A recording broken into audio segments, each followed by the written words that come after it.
من يهد الله فلا مضل له ومن يضلل فلا هادي له أشهد أن لا إله إلا الله وحده لا شريك له وأشهد أن محمدا عبده ورسوله يا أيها الذين آمنوا اتقوا الله حق تقاته ولا تموتن إلا وأنتم مسلمون أما بعد فإن أصدق الحديث كتاب الله وخير الهدي هدي محمد صلى الله عليه وسلم وشر الأمور محدثاتها. Kaum muslimin muslimat, bapak-bapak, ibu-ibu, saudara-saudari, adik-adik dan anak-anakku sekalian, rahimani wa rahimakumullah, yang dirahmati oleh Allah Subhanahu wa taala. Segala puji bagi Allah harus senantiasa kita panjatkan sebagai rasa atau bentuk rasa syukur kita kepada Allah Subhanahu wa taala, di mana sampai detik ini Allah Subhanahu wa taala masih berkenan untuk memberikan hidayahnya, taufiknya, sehingga kita bisa berpegang pada satu agama yang mulia, yaitu agama Islam. Dan kita senantiasa memohon kepada Allah Subhanahu wa taala untuk berkenan mencurahkan taufiknya, hidayahnya kepada kita, sehingga kita bisa meyakini, mengucapkan dan melaksanakan serta mengamalkan perkara-perkara yang diridhoi oleh Allah Subhanahu wa taala. Dan senantiasa memohon kepada Allah Subhanahu wa taala agar berkenan mencurahkan hidayahnya, taufiknya kepada kita, sehingga kita bisa menjauhi segala macam bentuk keyakinan, ucapan, perbuatan yang dimurkai oleh Allah Subhanahu wa taala. Bapak-bapak, ibu-ibu dan adik-adik sekalian, pembahasan kita kali ini tentang masalah al-jihad. Jihad dengan harta dan jiwa. Jihad itu sendiri di dalam Islam adalah dzirwatu sanamil Islam, puncak dari agama Islam. Sebagaimana disebutkan oleh Rasul sallallahu alaihi wasallam, ra'sul amri al-Islam wa dzirwatu sanamihi al-jihad. Maka maqala sallallahu alaihi wasallam, inti dari seluruh urusan ini, baik buruknya urusan, pingin baiknya sebuah urusan, buruknya sebuah urusan adalah tergantung keislaman kita. Semakin seseorang itu berpegang kepada agama Islam, maka urusannya akan semakin baik. Dia akan semakin beruntung. Semakin jauh, maka dia akan semakin jauh dari keberuntungan. Sesuai dengan apa yang disabdakan juga oleh Rasulullah sallallahu alaihi wasallam, qad aflaha man aslama. Sungguh beruntung orang yang memeluk agama Islam. Meskipun dia adalah orang yang mungkin termiskin di dunia, orang yang paling menderita fisiknya di dunia, tapi kalau dia berpegang kepada agama Islam, keyakinannya, lisannya, amalannya, maka dia adalah orang yang paling bahagia, dan dia akan mendapatkan kebahagiaan dunia dan akhirat. Semakin seorang itu kuat dalam beragama Islam, akan semakin tenang hidupnya. Dia menjadi orang yang pasrah, tunduk pada Allah. Mau diarahkan ke timur, diarahkan ke barat, diarahkan ke selatan, diarahkan ke utara. Itulah seorang muslim. Manutun. Seorang muslim adalah apa? Manutun biqadarillah. Apa arti manutun? Manut. Ya Ustaz Tato, bahasa Arab ya? Iya, manutun adalah itu bahasa Arab, adik-adik sekalian. Orang Jawa bilang wong wedok iki ya kudu manut wong lanang. Itu bahasa Arab. Seorang muslim itu manut kepada Allah, manutun pakai tok. Dia nurut pada Allah, seorang yang ridho.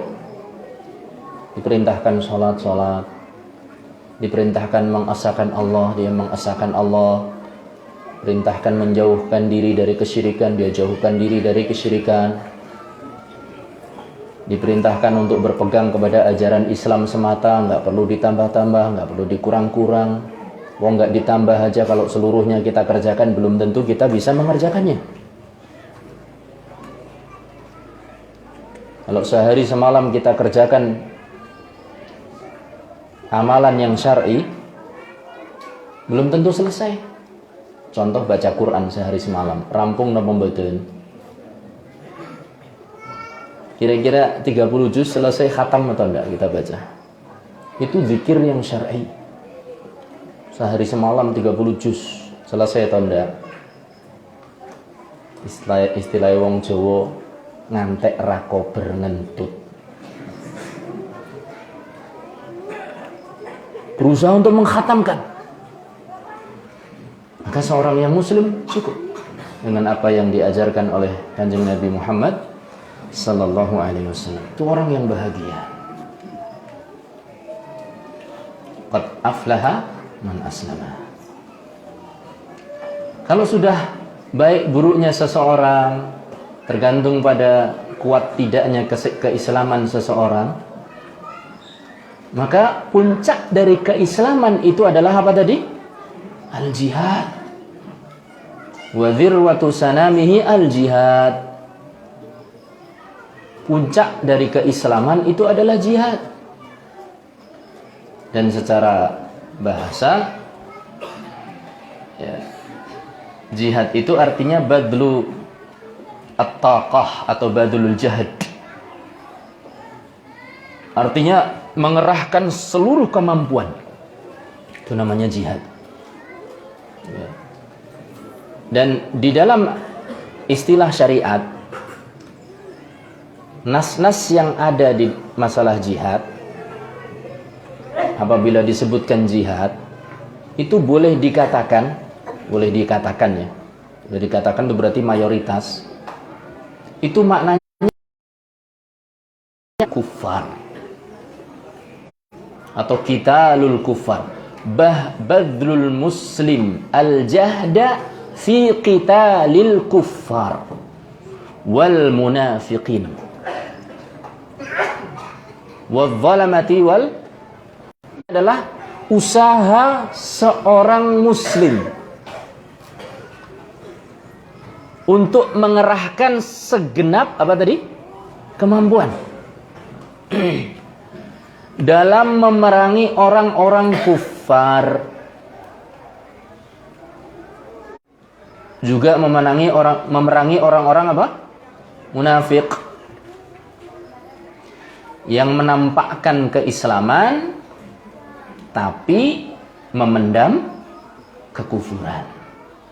Jabane ketone Islam, jerone jebule dudu Islam. Jadi beda antara jaba karo jero.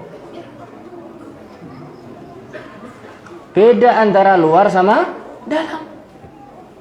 Di luar memuji-muji Islam, membela-bela Islam, tapi begitu kumpul dengan satu spesiesnya, satu jenisnya, bencinya nggak ketulungan sama Islam.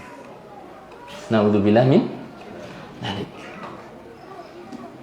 Mudah-mudahan Allah Subhanahu wa taala membersihkan hati kita dari kemunafikan. Allahumma amin. Dan mudah-mudahan Allah berkenan untuk memurnikan cinta kita kepada agama Islam. Kita akui bahwasanya keislaman kita ini lemah. Tapi kita berharap selemah-lemahnya keislaman kita, Allah masih ridho. Allah masih ridho. Jangan sampai Allah murka.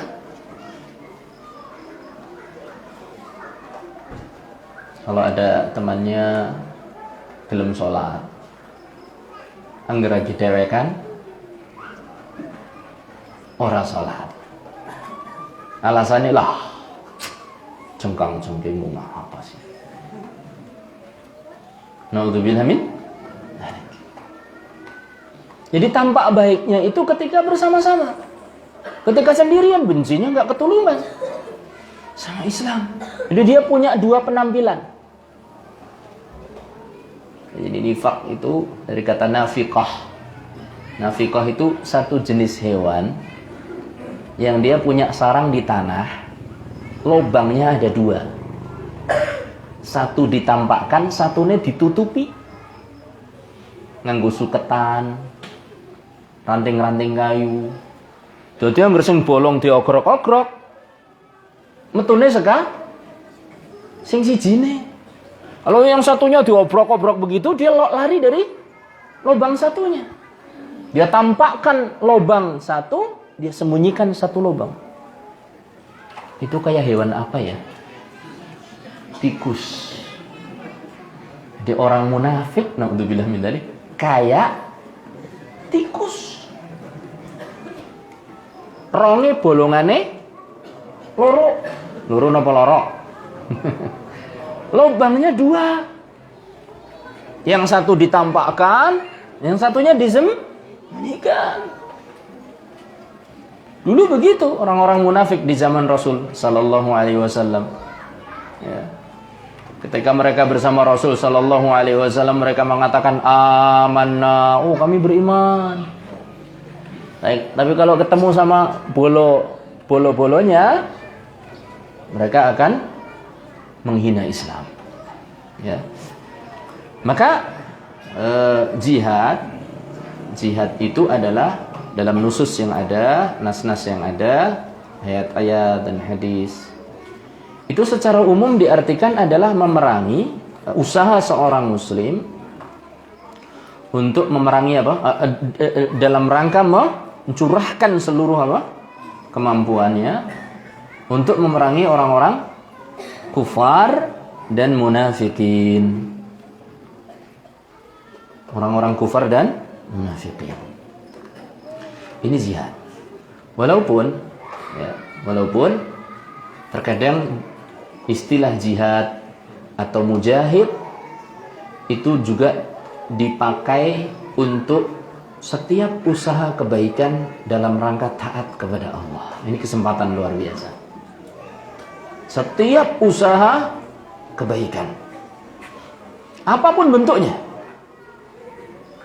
Nanti insya Allah akan saya bawakan keterangan dari Al-Imam An-Nawawi rahimahullahu ta'ala dan juga Al-Imam Ibnu Hajar Al-Asqalani yang menggembirakan hati kita.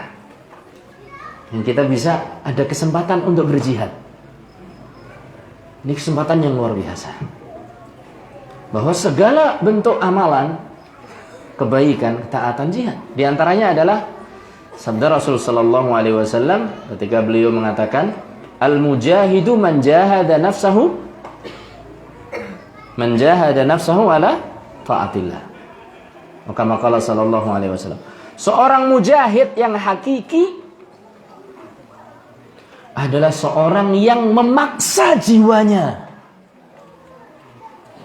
mengerahkan jiwanya untuk mengerjakan perintah Allah. Jadi ketika seorang itu mengerjakan perintah Allah, dia sesungguhnya mujahid. Panjenengan capek-capek datang dari Sri Basuki, ya, dan kedatangan itu jelas Jer Basuki Mowo Beo. Kedatangan itu jelas memakan biaya. Itu jenengan sedang berjihad dengan tenaga Anda, dengan harta Anda. Panjenengan Masya Allah mendengarkan tangisan anak-anak ketika sedang sholat tadi. Itu jihadnya ibu-ibu. Ya, kesabaran mereka dituntut dalam hal itu, termasuk kesabaran imam. Ya, semua kita Masya Allah. Ini usaha, semua bentuk usaha ketaatan. Ada kesempatan, masih ada istilah dan bisa diistilahkan sebagai apa? Jihad. InsyaAllah ta'ala akan kita sampaikan. Bapak-bapak dan ibu-ibu rahimani wa rahimakumullah, saudara-saudari, adik-adik dan anak-anakku sekalian, ya. Jihad secara umum terbagi menjadi 4 bentuk, ya. Jihad itu ada 4 bentuk. 1, mujahadatun nafs, jihad melawan jiwa. Jadi sing dilawan niku napa? Jiwa. Jiwa siapa? Jiwa kita. Yang kedua, jihad melawan syaitan, musuh yang tidak tampak. Yang ketiga adalah jihad melawan orang-orang fasik, para pelaku dosa, yang senang mabuk-mabukan, senang mencuri, muslim tapi masih senang ngombe, muslim tapi masih senang judi, muslim tapi masih terjerumus ke dalam perzinaan, muslim yang tesih sering garong, muslim sering ngerampok, muslim senang jukui sandal. Ini perlu dijihadi. Jadi jihad ada berapa? 4. 1, jihad melawan apa? Jiwa. Jiwanya siapa? Jiwa kita. Yang kedua, jihad melawan syaitan. Yang ketiga, jihad melawan orang-orang fasik. Apa artinya fasik? Pelaku dosa. Seorang muslim yang masih terkadang terjerumus ke dalam dosa. Melawan orang-orang kufar wal munafiqin, orang-orang kufar dan munafik. Coba adik-adik, siapa yang bisa mengulangi 4 macam jihad? Nah, anak-anak. Ya Allah, bismillah. Na'am Syekhna. Barakallahu jazakallahu khair, barakallahu fiik. Ya barakallahu fiik. Ini dari Ustaz Bowo. Saya disangoni sama beliau, Ustaz aja gitu. Ya Ustaz Allah. Enggak apa-apa. Barakallahu fiik. Semangat adik-adik sekalian. Nah, jihad melawan jiwa ada beberapa macam. Ada 4. 1, memaksa jiwa untuk belajar. Jadi untuk belajar itu harus apa? Dipaksa. Kalau nggak dipaksa, tidak akan bisa menghilangkan kebodohan. Ada yang tahu? Anak-anakku sekalian? Belum. Baik. Kata Imam Ahmad, nahnu ahwaju minal ilmi minat ta'ami wasyarab. Kita ini lebih butuh kepada ilmu dibandingkan makan dan minum. Li'annana na'kulu fil yawmi marra aw marratain. Karena kita sehari ini paling makan berapa? Sekali, 2 kali. Adik-adik sudah berapa? 3 kali. Selamat. Supaya kita bisa apa? Selamat. Maka pertama kali yang kita jihadi, kita paksa jiwa kita itu untuk belajar. Adik-adik, Masya Allah, anak-anakku sekalian. Wawas.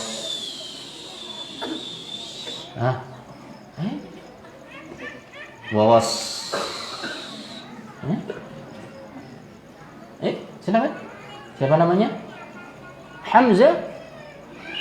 Antum Hamzah. Yang 2 tahun yang lalu sih. Tapi fadhal ikra ya Hamzah.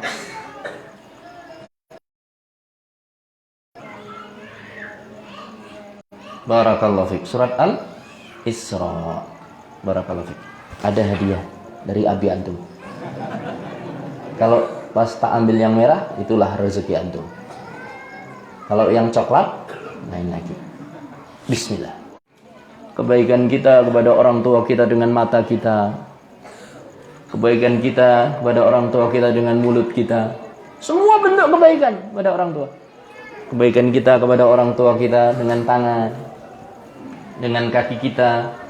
Sehingga kalau dipanggil Hasan, ya, langsung mendekat. Jangan, "Yo engko dhisik. Engko sik." Langsung, "Labaik ya abati." Dalam J-nya sudah jalan, kakinya segera jalan. Ya kan Hasan? Itu namanya birrul walidain. Ya kan? Begitu ketemu orang tua, yang ada apa sih Pak? Tidak begitu. Ihsanan itu bentuknya dengan mulut. Dalam Pak, nggih. Senyum. Kaki cepat, lisan nggih. Kemudian senyum, matanya jangan melotot. Nggih. Sudah senyum matanya melotot. Ini bukan ihsan. Ihsan itu mata terkesan ramah dengan orang tua, mulutnya senyum, tangannya segera menerima apa yang akan diperintahkan, kakinya segera mendekat. Itu namanya birrul walidain. Jadi harus kita terapkan anak-anak sekalian. Pulang mondok, ditengok sama orang tua, jangan langsung dijajani bi. Sambut dulu tangannya, sambut, cium tangan. Assalamualaikum bi, kaifa halu? Jajannya mana? Ya, enggak masalah, yang penting sudah. Ya. Jadi begitu. Ini kita amalkan. Jadi dipaksa jiwa itu, kalau nggak dipaksa nggak bisa anak-anakku sekalian. Jadi apa tadi? Dipaksa untuk belajar. Kemudian dipaksa untuk apa? Mengamalkan. Kemudian yang ketiga, kalau sudah bisa belajar, mengamalkan, kita sudah menyempurnakan dalam tanda petik ya diri kita, maka kita berusaha menyebarkan kesempurnaan dan kebaikan kepada orang lain dengan cara mengajarkan. Kita paksa jiwa untuk ngajar. Jadi ngajar itu pun butuh mujahadah, butuh jihad. Betul begitu Ustaz Oto? Kalau nggak dipaksa nggak bisa ngajar kita itu. Aras-arasan, isin, grogi. Saya ini sebetulnya terus terang grogi. Ya. Dan yang lain-lain, males. Jadi harus dipaksa.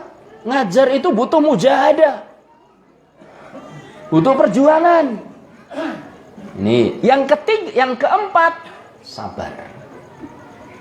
Yang namanya ngajar, kadang ada saja halangan.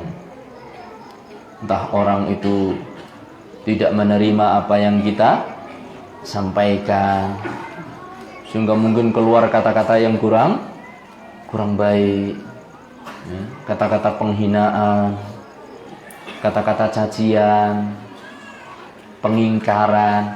Ini butuh kesabaran. Jadi jiwa itu perlu dipaksa untuk sabar. Siapa yang bisa mengulangi 4 ini? Nah, ya Syekhna. Antum. Siapa namanya antum? Siapa Ustaz? Delvin. Fadl. Memaksa jiwa untuk belajar. Memaksa jiwa untuk mengamalkan. Untuk mengajarkan. Untuk bersabar. Antum jawab ini butuh memaksa atau enggak? Itu namanya jihad. Ya, terpaksa jawab. Bismillah. Merah, coklat. Bismillah. Oh, merah masih. Nanti tiba gilirannya coklat insyaallah. Barakallahu fikum. Dari Ustaz Bowo ya. Wa jazakallahu khairan.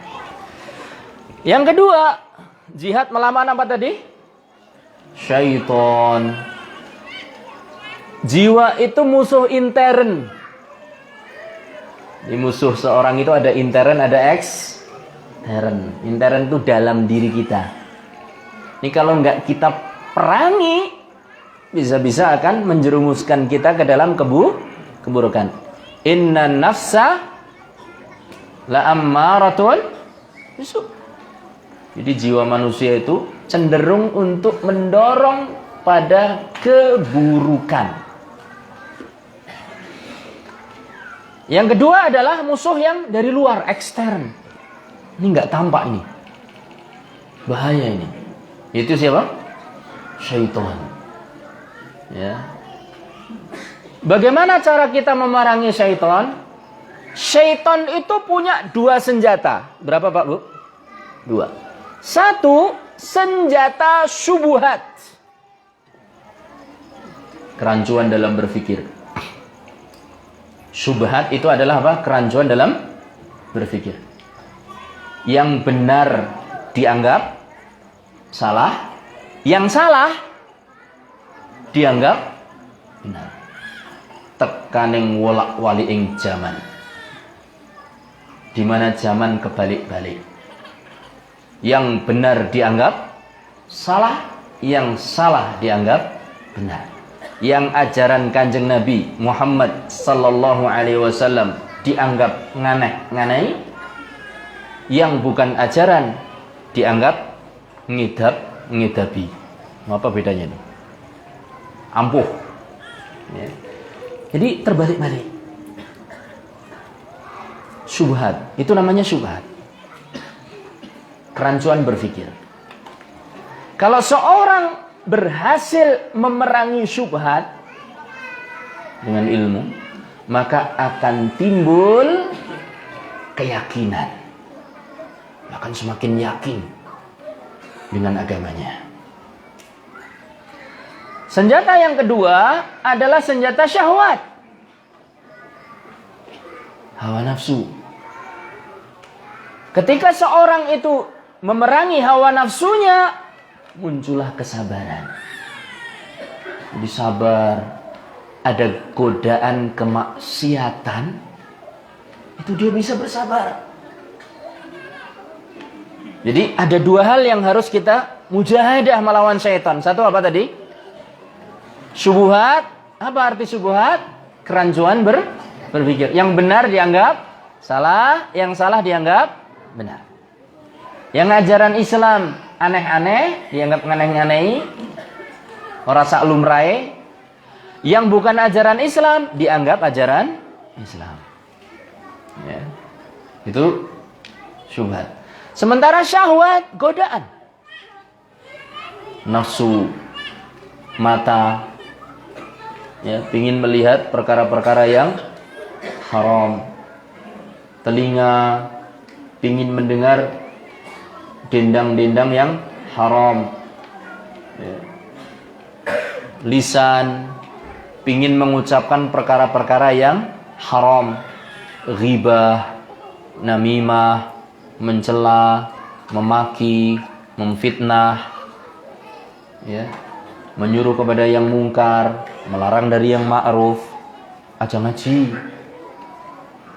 Angger ngaji mengko dadi teroris, misalnya begitu. Misalnya begitu. Ya. Padahal betapa banyak orang yang tidak ngaji juga jadi teroris. Ini ajakan-ajakan. Maka harus diperangi syahwat lisan itu, ditahan. Pingin ngobrol ketika pengajian, stop, itu syahwat. Butuh jihad. Mata kok perasaan kayak mau ada pertemuan terus ini matanya. Rapat. Ini RT berapa nih, Ustaz? RT 15. Berapa, Pak? Kok mata itu kayaknya rapat? Kalau anggaplah 15 ya. Mau ada rapat RT terus di 15 ya. Rapat. Ngantuk. Jadi pengennya rapat terus. Butuh mujahadah. Butuh jihad. Ya, butuh apa? Jihad. mulai timbul kebosanan dalam majelis. Sehingga yang tadinya nulis lama-lama kurak, gambar kembang, gambar ini. Itu butuh istiqomah, butuh perjuangan. Itu gangguan syaitan. Ya. Butuh perjuangan, ya. Ini apa namanya? Mujahadah melawan syaitan. Mujahadah melawan fusak. Nomor 3. Melawan orang-orang fasik. Bentuknya ingkar mungkar. Mengingkari kemungkaran. Bisa dengan tangan kita, kekuasaan kita. Misalnya seorang suami melihat kemungkaran di keluarganya, maka dia bisa melarang kemungkaran tersebut dengan tangan dia, dengan kekuasaannya sebagai seorang kepala rumah tangga. Jadi jangan sampai seorang kepala rumah tangga membiarkan kemungkaran di rumahnya. Ini butuh jihad. Kadang itu wong Jawa, ini bukan orang Jawa ya. Ewuh pekewuh. Mau melarang pekewuh. Merasa nggak enak. Melihat temannya melakukan kemungkaran juga merasa nggak enak. Ini namanya butuh jihad kita untuk amar ma'ruf nahi mungkar. Yang mampu di daerah kekuasaan kita dengan tangan kita. Kalau Anda presiden, ya, maka Anda harus melakukan jihad. Melarang kemungkaran-kemungkaran yang ada di negara Anda. Misalnya negara Sri Basuki atau Sri Bawono dan yang lain-lain, ya.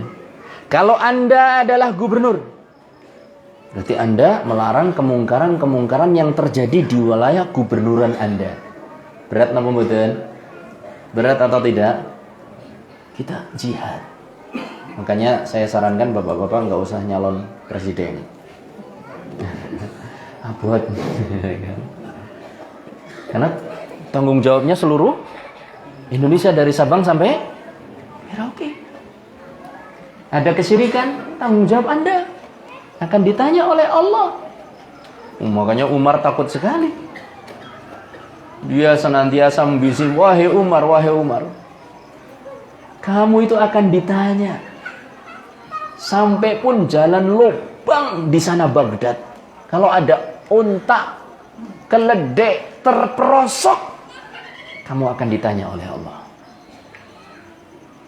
Jadi kalau ada jaran kecetit, menanda bilang tentang jaran kecetit. Jadi agak jalan, ngerti Pak ceklok kecetit, waduh gitu kata sarannya misalnya. Gara-gara itu kudanya rakyat Anda kecetit, Anda akan ditanya. Bayangkan, itu urusan jalan. Siapa yang bilang? Amirul Mukminin. Siapa? Umar bin Khattab. Belum yang lainnya. Makanya berat sekali Bapak. Tanggung jawab itu berat sekali. Ini butuh jihad. Ya, butuh badlu al-jihad. Butuh jihad dengan tangan kita. Kalau tidak bisa dengan tangan, dengan lisan. Kalau tidak bisa dengan lisan, dengan hati. Jadi kita harus mengingkari. Jangan kok lihat kemungkaran senang. Kita harus mengingkari kemungkaran. Termasuk mengingkari kemungkaran yang ada pada diri sendiri. Ini bentuk jihad pada orang-orang fasik yang melakukan kesalahan. Coba ulangi, anak-anak, siapa yang bisa? Jihad terhadap orang-orang fasik yang melakukan kesalahan. Ada berapa macam? Ada berapa bentuk? Jihad dengan apa? Anak-anak. 1. Yuk tunjuk jari anak-anak. Nah, dengan tangan. Yang kedua, dengan lisan. Yang ketiga, dengan hati. Barakallahu fiik. Santri, santri, masya Allah. Fadl. Masya Allah. Wa jazakumullah khairan. Ya. Jihad mujahadatul kufar. Yang keempat, jihad melawan orang kufar. Bisa dalam bentuk dengan tangan. bisa dengan harta, bisa dengan lisan, juga dengan hati. Ya. Bisa dengan apa tadi? Tangan, harta, lisan, dan juga apa? Hati. Sesuai dengan kemampuan. Sesuai dengan apa? Kemampuan.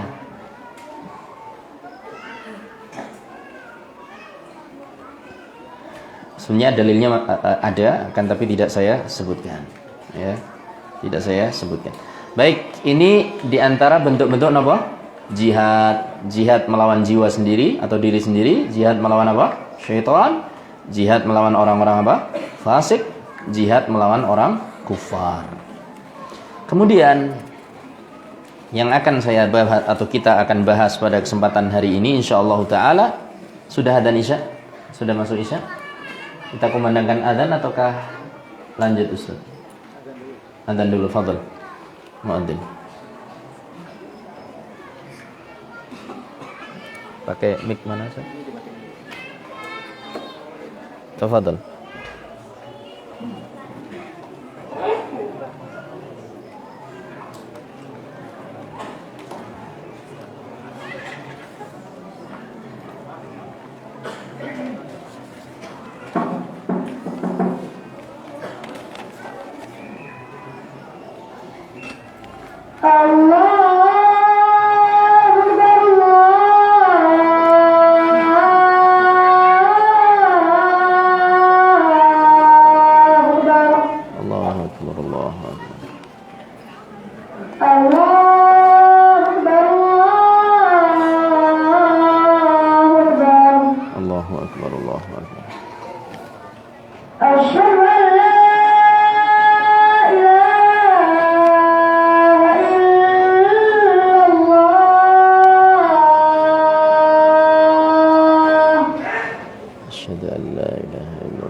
Baik, kita lanjutkan insyaallah taala.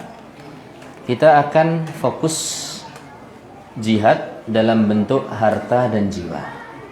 Ada satu ayat atau beberapa ayat di surat As-Saff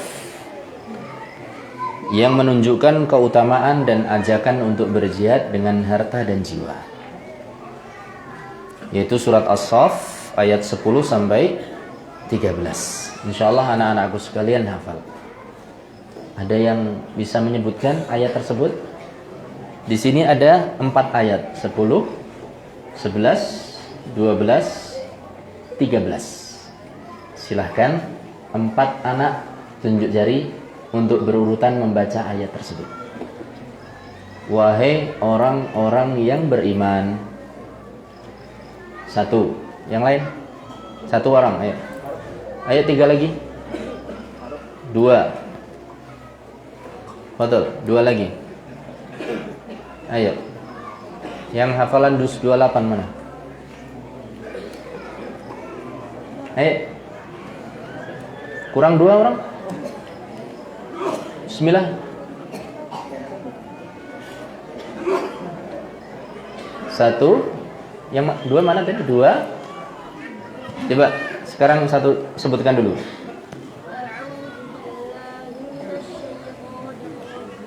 Satu ayat saja ya.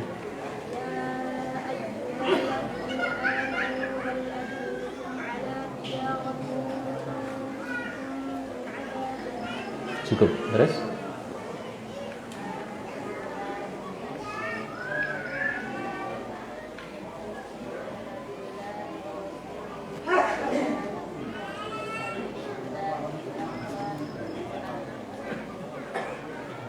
Dzalikum. Lanjut. 2 lagi. Ya Allah. Hah? Mau double? Double? Tu'minuna billahi wa rasulihi wa tujahiduna fi sabilillahi bi amwalikum wa anfusikum dzalikum khairul lakum in kuntum ta'lamun. Terus? Siapa? Adik? Masya Allah. Ya bisa? Coba silakan.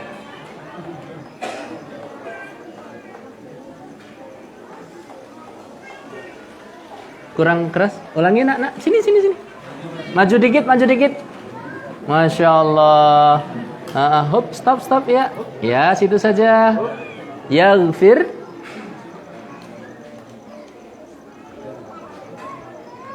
Jannatin.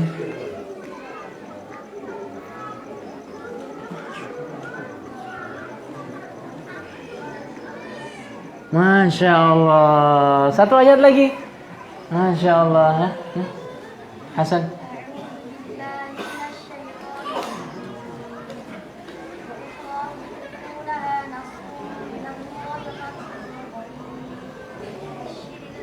Barakallahu fikum. Ini kelas berapa nih? Masya Allah. Santri pondok bukan? Oh, adiknya. Masya Allah. Ini mesti dengar kakaknya ini ya. Masya Allah. Taib, ini Masya Allah. Ini 1, 2, 3, 4. Masya Allah. Siapa tadi? 1. Sini nak. Masya Allah. Nih sini nak. Lihat weh. Masya Allah. Titik untuk temannya. Sini nak Hasan. Masya Allah. 1 lagi. Siapa tadi ya? 1 lagi. Masya Allah. 1 lagi siapa? Wah, ini dia. Masya Allah. Barakallahu fi. Masya Allah. Umurnya berapa nak? 6 tahun. Masya Allah. 6. Masya Allah. Ya, barakallahu fikum. Masih ada 1. Taib. Allah Subhanahu wa ta'ala berfirman, yang artinya, wahai orang-orang yang beriman, maukah kalian aku tunjukkan kepada sebuah perdagangan? Kita ditawari perdagangan. Ya. Perdagangan yang menguntungkan, tidak akan rugi. Hadiahnya bukan hanya laba yang kadang besar, kadang kecil. Ini hadiahnya surga, selamat dari neraka. Hal adullukum ala tijarah. Maukah kalian aku tunjukkan pada sebuah perdagangan? Tunjikum min azabin alim, yang akan menyelamatkan kalian dari azab yang pedih. Azab apa itu? Yang panasnya api neraka 70 kali lipat panas api di dunia. Jadi 1 Satu api panas di dunia saja sudah cukup untuk membakar kita. Api yang paling panas di dunia itu api apa sih? Api cemburu, ibu-ibu? Hah? Api kecemburuan? Api apa ya yang paling panas? Las, magma, lahar panas. Mungkin begitu. Api yang terpanas di dunia, lipatkan 70 kali. Siapa yang bisa? Siapa yang akan mampu? Tapi dengan perdagangan ini Allah selamatkan. Dan neraka itu dalamnya, luar biasa dalamnya. Sampai suatu saat Rasulullah SAW ketika duduk-duduk dengan para sahabat, tiba-tiba mendengar suara dentuman dahsyat. Bleng. Kayak semacam benturan dahsyat. Kemudian Rasulullah SAW bertanya kepada para sahabat, atadruna ma hadza? Tahu nggak kalian suara apa itu? Kata para sahabat, Allahu wa rasuluhu a'lam. Allah dan Rasulnya yang lebih tahu. Kata Rasul sallallahu alaihi wasallam, itu suara batu yang diluncurkan dari mulut api neraka, dari tebingnya api neraka sejak 70 tahun yang lalu. Menggelinding. Dan hari itu, di saat Rasul sallallahu alaihi wasallam sedang duduk-duduk dengan para sahabat, baru sampai. Berarti batunya besar atau kecil? Suaranya gede ya, mestinya suaranya. Batunya apa? Gede. Semakin besar batu, kecepatannya semakin cepat. Ataukah kayak daun? Semakin cepat. Berarti batu besar meluncur dengan cepat selama berapa tahun? 70 tahun. Baru sampai. Berarti neraka dalam ataukah tidak? Dalam sekali. Allah akan selamatkan kita dengan perdagangan tersebut. Apa itu perdagangannya? Tu'minuna billah. Iman kepada Allah. Bahwasanya Allah itu benar-benar ada, nggak bohong. Bahwasanya Allah adalah zat satu-satunya yang berhak untuk diibadahi. Jangan nyembah yang lain. Jimat, penglarisan, petuyulan, ya. Apalagi itu yang pelet, melet-melet, bengkrek terus karo bojone, malah lunga nang dukun, dipelet bojone, akhirnya melet terus.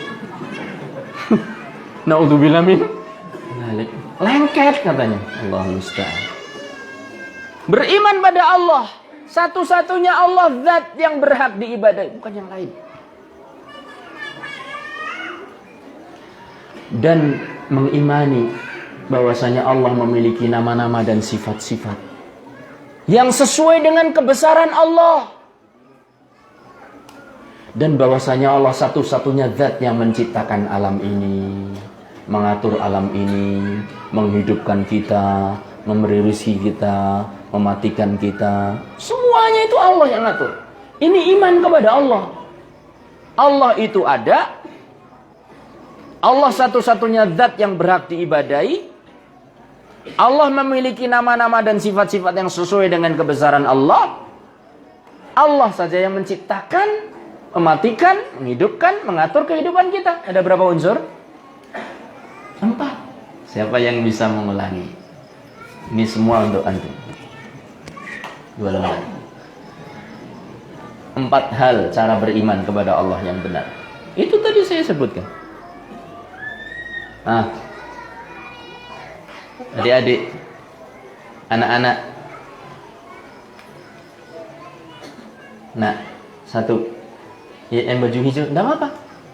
1, iman bahwasanya Allah itu Masya Allah, Allah itu ada. Yang kedua, satu-satunya zat yang berhak diibadahi adalah siapa? Masya Allah. Yang ketiga, nah belakang yang tadi jawab, iya itu yang nengok. Yang sini ada merah-merahnya itu bajunya itu. Nah, bahwasanya Allah memiliki nama-nama dan Masya Allah sesuai dengan kebesaran. Antum malu saja sebetulnya itu ya. Masya Allah. Nih 3, 1 lagi. belakangnya. Allah yang menciptakan, Allah yang memberi rezeki, Allah yang menghidupkan, Allah yang mematikan. Ini 15.000 untuk berapa anak tadi? 4 anak. Barakallahu fiik. Ternyata pinter-pinter, masya Allah, ya kan? Ya, nah silakan diwakili salah satu, diambil. Ya, nah, barakallahu fiik. Nah, sini nak. Nah, untuk jawab itu butuh mujahadah ya nak. Butuh jihad, masya Allah. Barakallahu fiik wa jazakumullah khair. Tu'minuna billah wa bil yaumil akhir, dan juga iman kepada hari kiamat itu benar adanya. Dan segala kejadian-kejadian yang berkaitan dengan kiamat yang diceritakan oleh Allah dan juga Rasulullah sallallahu alaihi wasallam, adanya surga, adanya neraka, termasuk diantaranya adalah siksa kubur, kenikmatan kubur, itu harus diyakini. Tu'minuna billah wal yaumil akhir wa tujahiduna fi sabilillahi bi amwalikum wa anfusikum, dan berjihad di jalan Allah dengan harta dan jiwa. Dengan harta dan jiwa. Ini keuntungan besar. Dzalikum khairul lakum in kuntum ta'lamun. Apa keuntungan berjihad dengan harta dan jiwa? Yaghfir lakum dzunubakum. Dosanya diampuni. Makanya orang yang mujahid, yang berjihad di jalan Allah Subhanahu wa taala, itu pahalanya besar. Kalau dia pergi berjihad, diwafatkan oleh Allah, Allah akan masukkan dia ke dalam surga. Kalau dikembalikan oleh Allah dengan selamat, dia akan membawa ajr, pahala, dan juga ghanimah, rampasan perang. Orang yang meninggal, darahnya akan berwarna darah, tapi baunya apa? Kasturi. Satu minyak wangi yang sangat harum baunya. Ini orang-orang yaghfir lakum dzunubakum wa yudkhilkum jannat. Kalian akan dimasukkan ke dalam surga. Tajri min tahtihal anhar, yang mengalir di bawahnya sungai. Wa masakin thayyibah, dan tempat-tempat tinggal yang baik di dalam surga. Nggak kayak tempat tinggal kita. Udan-kudanan, panas, kepanasan. Udan bisa ngangsu neng jero omah. Trocok. Ya. Mau istirahat, sulit. Anak rame, istri ikut rame. Anaknya lagi tidur, masya Allah. Mau makler aja nggak bisa gitu ya. Di surga itu tempat yang nyaman. Kalaupun Anda dapat istri-istri, nggak akan ganggu panjenengan. Anak-anak juga menjadi anak-anak yang menyenangkan. Penghuni surga yang menyenangkan. Semuanya serba menyenangkan. Itu seorang yang berjihad di jalan Allah. Wa ukhra tuhibbunaha, dan juga keuntungan-keuntungan lain yang kalian senangi. Apa itu? Nasrum minallah, pertolongan dari Allah. Wa fathun qarib, kemenangan yang dekat. Ini pahala orang-orang yang berjihad. Nah, apakah jihad itu harus dengan turun ke medan perang? Saya akan sampaikan seperti saya yang ungkapkan tadi di awal. Ada beberapa nas dalil yang secara teks itu menggambarkan jihad di jalan Allah dengan mengucurkan darah. Tapi oleh Al-Imam An-Nawawi dan juga ulama yang lain ditafsirkan dengan penafsiran yang itu memberikan kebahagiaan bagi kita. Ada kesempatan ternyata untuk mendapatkan kebahagiaan atau keutamaan tersebut. Di antaranya adalah hadis Rasul sallallahu alaihi wasallam ketika Rasul sallallahu alaihi wasallam bersabda,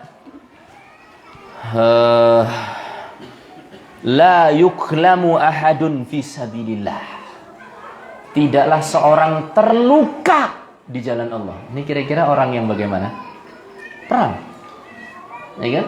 Orang yang perang. Tidaklah seorang terluka dalam peperangan di jalan Allah. Wallahu a'lamu biman yuklamu fi sabilih. Dan Allah yang lebih tahu siapa yang terluka benar-benar ikhlas karena Allah. Kadang orang terluka tapi niatnya apa? Cuma karena pemberani. Ikut perang tapi karena pemberani. Perang yang ada nilainya, jihad yang ada nilainya di sisi Allah adalah jihad dengan tujuan untuk mengangkat agama ini, memenangkan agama ini, bukan mengangkat golongannya, bukan karena hanya sekedar unjuk keberanian, bukan hanya sekedar dikatakan wah si fulan jagoan, bukan, tapi betul-betul tujuannya adalah meninggikan agama ini. Fisabilillah, ikhlas karena Allah, bukan fisabili ormas, wala fisabili hizbin, kelompok, bukan, partai, bukan, tapi betul-betul fisabilillah, berjihadnya karena Allah. Terluka, illa jaa yaumal qiyamah wa jarhu yas'ubul launa launad dam wa rihu misad. Kecuali lukanya itu kelak di hari kiamat akan mengucurkan warna darah tapi baunya minyak kasturi. Apa kata Al-Imam An-Nawawi rahimahullahu taala? Secara lahiriah hadis ini berbicara tentang jihad fisabilillah, memerangi orang-orang kufar. Kemudian kata beliau, fayadkhulu fihi, tapi termasuk dalam hadis ini man kharaja fi sabilillah, setiap orang yang keluar di jalan Allah, fi qitalil bughat, dalam memerangi para pemberontak, wa quta'it tariq, dan para perampok. Perampok ada yang muslim enggak? Pemberontak ada yang muslim enggak? Termasuk di dalamnya. Dan ini wa fi iqamatil amri bil ma'rufi wan nahyi 'anil munkar. Dan orang yang keluar dalam rangka amar ma'ruf nahi munkar. Agi arep ngajar TPA, kesleo, kecetet, kecocok beling, metu getih, keluar apa? Darahnya. Maka akan dibangkitkan pada hari kiamat dengan darah yang berbau misik. Masya Allah. Masuk di dalamnya, akan dapat pahala seperti ini. Ini membahagiakan sekali. Berarti semua bentuk ketaatan dalam agama ini, kalau kita kerjakan dan kita menjadi, dan kita harus mengorbankan, misalnya terluka, capek yang kita hasilkan, lelah yang kita hasilkan, cacian yang kita dapatkan, akan ada pahalanya. Kemudian yang kedua, ini hadis yang pertama. Hadis yang kedua, ini lebih menarik lagi. Al-Imam Ibnu Hajar, Al-Imam Al-Bukhari, beliau menyebutkan dalam babul masyi ilal jumu'ah, bab tentang berjalan menuju sholat Jumat. Jalan menuju sholat Jumat. Siapa di sini yang belum pernah Jumatan? Kayaknya ibu-ibu deh. Apa kata Rasul sallallahu alaihi wasallam? Man ighbarrat qadamah fisabilillah. Barang siapa yang kedua telapak kakinya berdebu fisabilillah, di jalan Allah, haramahullahu 'alan nar, Allah akan haramkan dia dari api neraka. Ustaz, kapan ada jihad Ustaz? Kita pingin selamat dari neraka. Kita pingin kaki kita berdebu di jalan Allah. Subhanallah.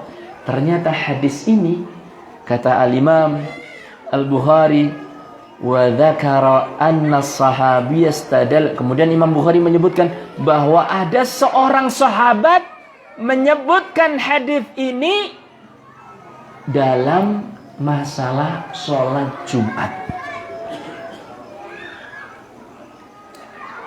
Berkata seorang tabi'in, adrokani Abu Abbas. Suatu saat aku ketemu dengan Abu Abbas, sahabi. Dan saat itu aku sedang melangkah menuju sholat Jumat. Berjalan Jumatan. Apa kata Abu Abbas, sahabat? Sami'tun nabiyya, wahai tabi'in, aku mendengar Nabi Muhammad sallallahu alaihi wasallam bersabda, man ighbarrat qadamah, barang siapa yang kedua kakinya berdebu, fi sabilillah, di jalan Allah, haramahullahu 'alan nar, Allah akan haramkan dia dari api neraka. Si tabi'in sedang jalan kemana? Jumatan.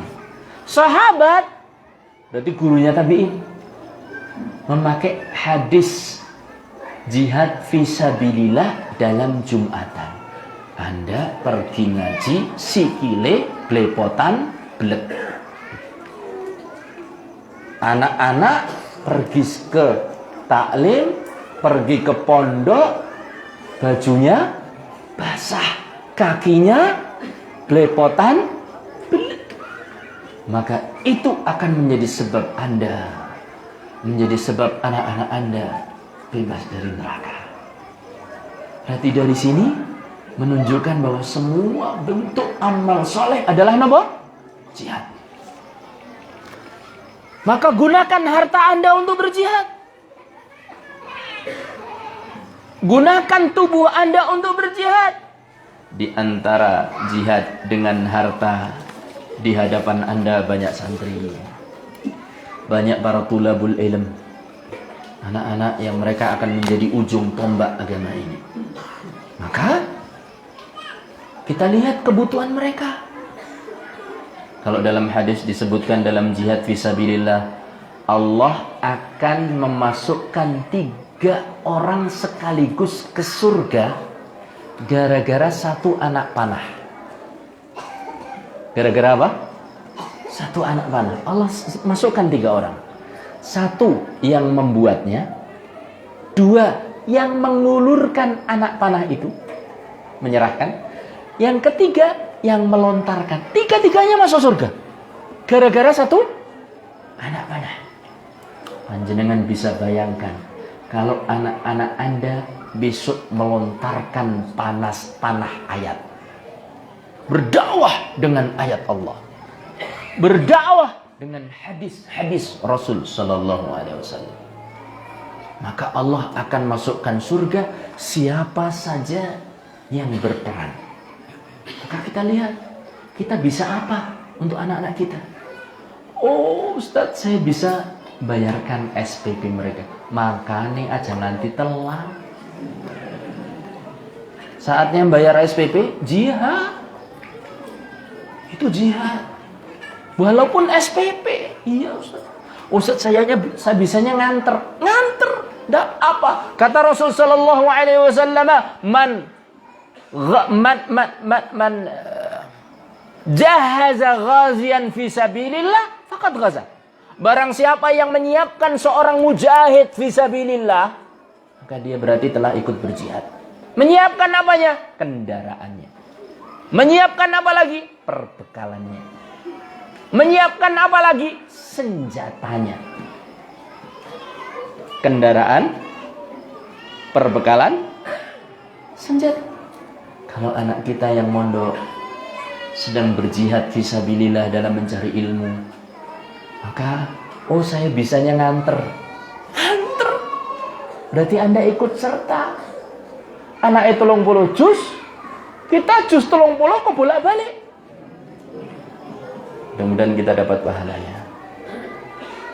Kita siapkan kendaraannya. Makanya jangan malas-malasan kalau ngantar TPA, ngantar ke pondok, antar jemput. Itu kesempatan berjihad. Atau mungkin diantara bapak-bapak Ada yang menyiapkan kendaraan untuk pondok. Ini boleh dipakai untuk pondok.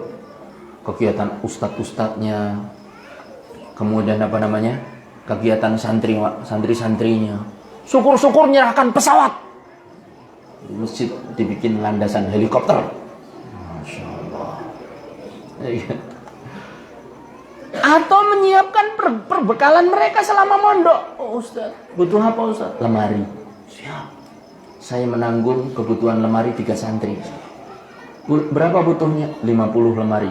Saya ambil 10. Berapa per lemari? 100.000. Baik, 500.000. Santri butuh seragam. Bismillah. Saya ambil 3 santri misalnya. Santri butuh senjata. Wih, berapa itu Ustaz? 1 pedang, 2 pedang. Santri nggak pakai pedang. Santri butuh pulpen. Santri butuh buku. Santri butuh makan. Baik, saya ambil persiapan tempur mereka. Jadi itu kita siapkan apa yang kita punya. Ustaz, saya bisanya nyetor beras kalau panen. Bismillah. Tidak ada masalah. Kita berusaha berjihad lewat anak-anak kita. Kita mungkin kalau disuruh belajar kayak mereka nggak mampu. Ya bari belajar aduh lele. Mengucapkan bot yang nanti untukku arep copot. Kuwalek-walek lambene. Terus kowe wale bismillah ya le. Bismillah, mudah-mudahan Bapak dapat pahalanya. Bismillah. Anak-anak butuh gedung. Gak bisa ya ikut serta. Ustaz, saya nggak punya uang. Ikut kerjanya nggak apa-apa. Ustaz, saya nggak kuat ngangkat batunya. Ngangkat ceretnya. Nyiapkan air aquanya untuk para tukang. Begitu seterusnya. Kita gunakan harta kita, jiwa kita untuk berjihad. Mudah-mudahan Allah Subhanahu wa taala yaghfir lakum dzunubakum, mengampuni dosa-dosa kita. Wa yudkhilkum jannatin tajri min tahtihal anhar. Wa masakin thayyibah. Allah menempatkan kita di surga-surganya Allah dan memberikan tempat-tempat yang layak kelak di surganya. Wa ukhra tuhibbunaha, dan kemenangan-kemenangan yang lain, keuntungan-keuntungan yang lain yang pasti kita senang. Nasrum minallah. Kalau anak-anak dekat dengan Al-Quran, dekat dengan ajaran-ajaran Kanjeng Nabi Muhammad SAW, pertolongan Allah pasti datang. Islam akan berjaya, insya Allah. Demikian yang bisa saya sampaikan. Mudah-mudahan yang sedikit ini bermanfaat untuk diri saya pribadi, bapak-bapak sekalian, para hadirin, ibu-ibu sekalian, dan juga anak-anak sekalian. Kalian semangat. Kalian sedang berjihad, dan kalian di sini sedang berlatih menjadi orang besar.